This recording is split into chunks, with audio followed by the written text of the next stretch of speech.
Meus amigos e meus irmãos, bom dia, boa tarde, boa noite. Jesus está sempre presente. Sim, ele está sempre presente porque ele é espírito puro e soberano.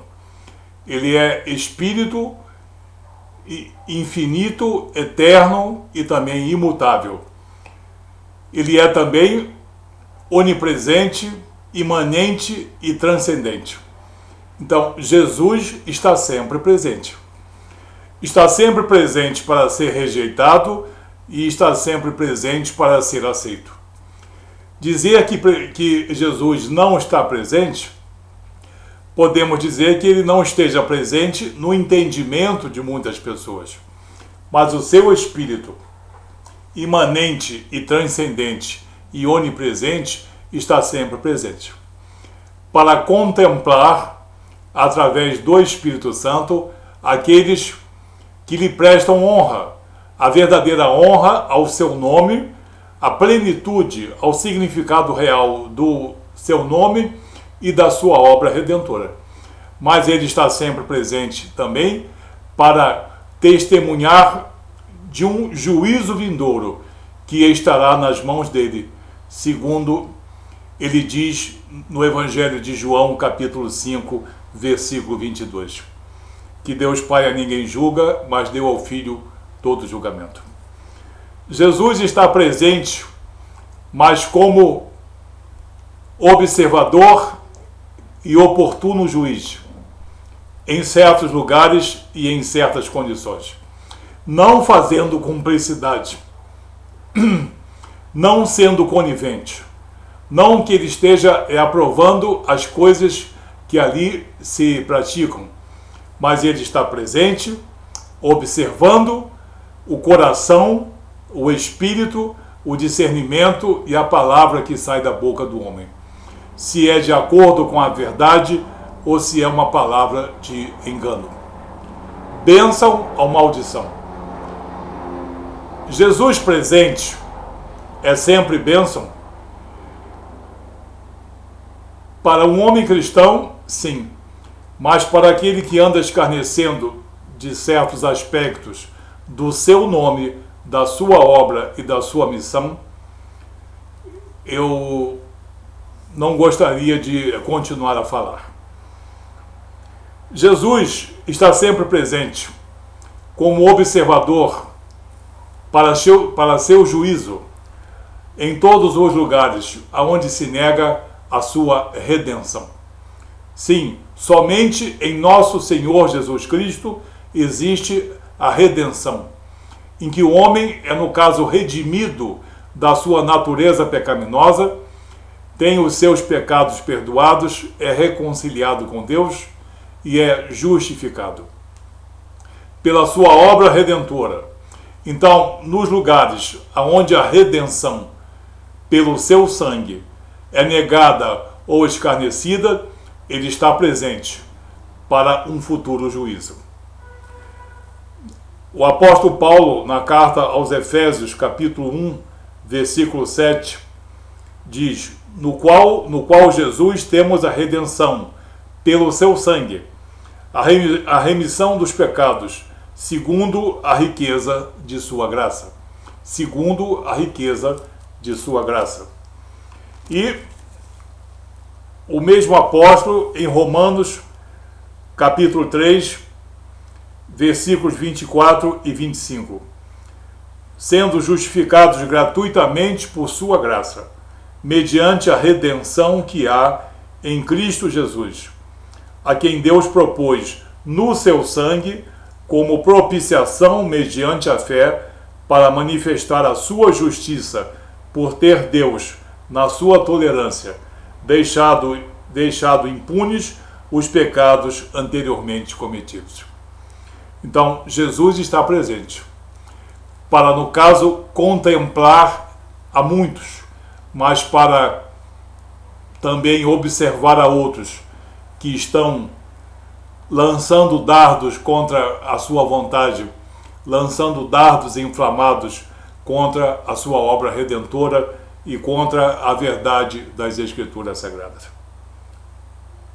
Jesus está presente também como observador atento e oportuno juiz a todos aqueles que escarnecem dos apóstolos, da credibilidade das cartas e das epístolas, aqueles que dizem que os apóstolos falavam de acordo com o seu entendimento e não segundo a vontade de Cristo.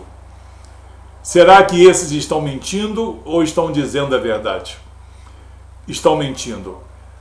Porque nós temos aqui dois exemplos que eu cito sempre no livro de Atos dos Apóstolos, capítulo 1, versículo 2. O evangelista Lucas nos fala dessa capacitação que os apóstolos tiveram por parte de Cristo. Diz o texto: até o dia em que, depois de haver dado mandamentos por intermédio do Espírito Santo aos apóstolos que escolhera, foi elevado às alturas. Mas antes disso, então, ele deu o mandamento por intermédio do Espírito Santo aos seus apóstolos.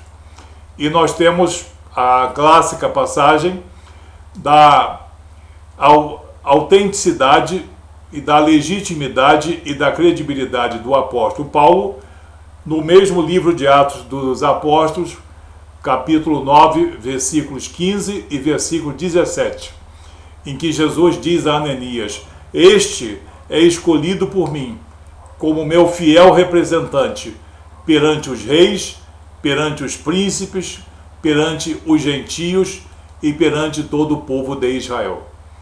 E ele, no versículo 17, foi batizado com o Espírito Santo. Quem disser que os apóstolos, como Paulo, João ou Pedro, não eram capacitados, na verdade, podem presumir, podem passar a ideia que desconheciam essas informações, mas na maioria das vezes são pessoas que querem escarnecer dos apóstolos. E Jesus está presente. Pode crer que ele está presente. Nem que seja pela sua consubstância com o Espírito Santo, para saber o que existe na boca proveniente do coração e do espírito dos homens.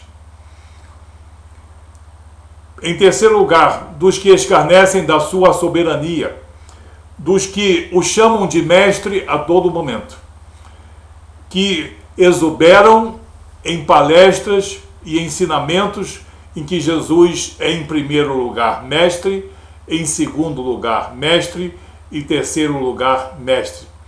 E lhe roubaram, usurparam a soberania e o senhorio. Mas ele diz que não é apenas mestre, ele é Senhor, soberano e mestre, porque pelos seus atos soberanos, como a redenção, como a justificação, como a concessão do Espírito Santo, é que ele nos concede a vida eterna e a salvação. No Evangelho de João, capítulo 13, versículo 13, ele diz: vós me chamais de mestre e de Senhor. Pois bem, eu sou. Eu sou mestre porque eu vos ensino, mas eu sou Senhor e soberano porque eu exerço sobre vós um poder que só eu posso exercer. O poder para vos salvar, o poder para anular os vossos pecados, o poder para vos conceder o Espírito Santo. E na segunda epístola de Pedro,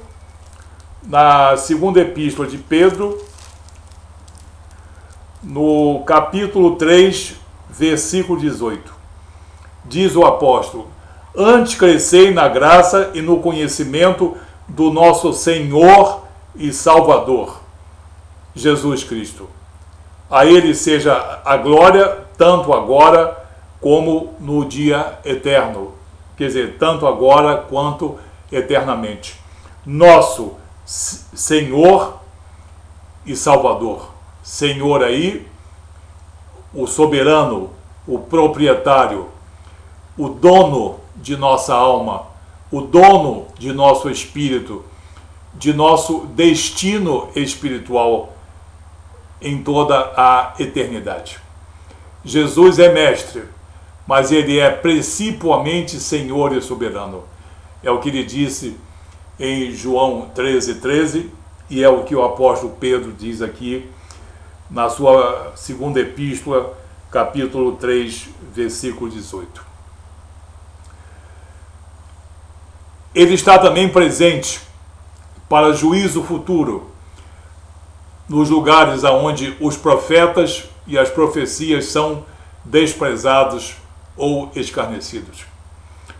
Muitas vezes eu ouvi pessoas, não pessoas cristãs, mas pessoas de pressuposta sabedoria, dizendo que os profetas eram maltrapilhos mal assessorados e que não estavam prontos para receber a grandeza e a plenitude da vontade de Deus.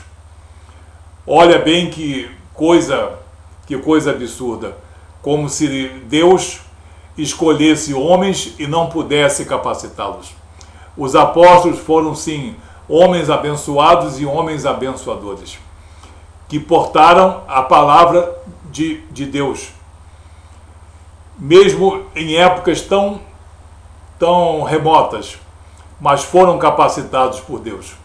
Foram todos homens que profetizaram segundo a vontade de Deus, como Isaías, como Jeremias, como tantos outros, não é mesmo? E a verdade sobre isso é dita pelo próprio Jesus no Evangelho de Lucas, capítulo 24, versículo 44, em que ele diz aos seus discípulos da credibilidade dos profetas. Ele diz: são estas as palavras que eu vos disse, estando ainda convosco, que era necessário que se cumprisse tudo que de mim está escrito na lei de Moisés, nos profetas e nos salmos. E também Jesus, nos evangelhos, cita Isaías, cita o profeta Jonas. Então, dizer que os profetas eram maltrapilhos mal assessorados e que eram homens indoutos e também incapazes, olha, na verdade todos nós, homens e mulheres, somos completamente indoutos frente à vontade de Deus. É a vontade de Deus e a sua sabedoria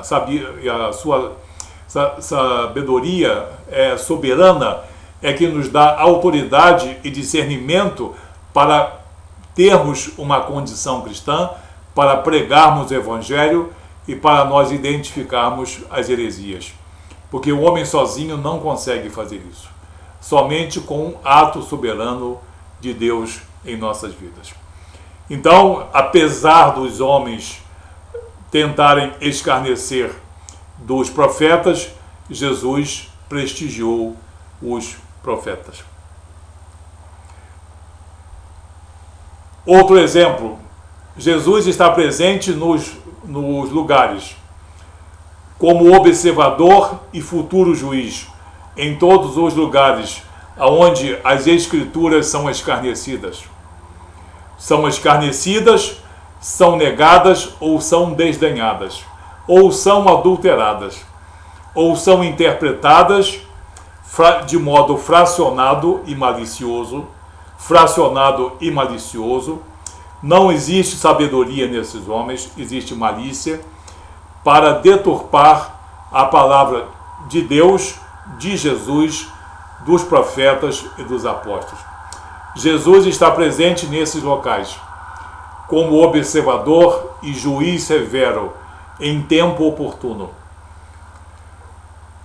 O próprio Jesus disse que as Escrituras merecem todo o crédito. Ele disse no Evangelho de Mateus, capítulo 22, versículo 29, errais não conhecendo as Escrituras nem o poder de Deus. E o apóstolo Paulo, em 2 Timóteo, capítulo 3, versículo 16, diz: toda a Escritura é divinamente inspirada, portanto, inspirada por Deus, e útil para repreender, para instruir, para corrigir em justiça, para que o homem de Deus seja perfeito e perfeitamente preparado para as boas obras.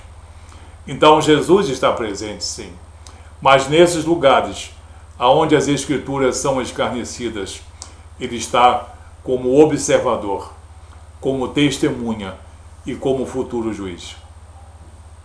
Em último lugar, o último exemplo, nos locais onde se nega o Espírito Santo de Deus. O Espírito Santo de Deus, além de ser um Espírito puro das regiões celestiais, que age na face da terra em consubstância e em consonância absoluta e perfeita com Deus Pai e Deus Filho. Além de ser esse Espírito consubstancial e coeterno com Deus Filho e Deus Pai, é também o efetor da obra redentora de Jesus na face da terra. É Ele que nos capacita, nos exorta, a nós, homens e mulheres cristãos. É Ele que nos ensina, é Ele que nos dá autoridade, discernimento e destemor para discernirmos entre as coisas de Deus e as coisas profanas.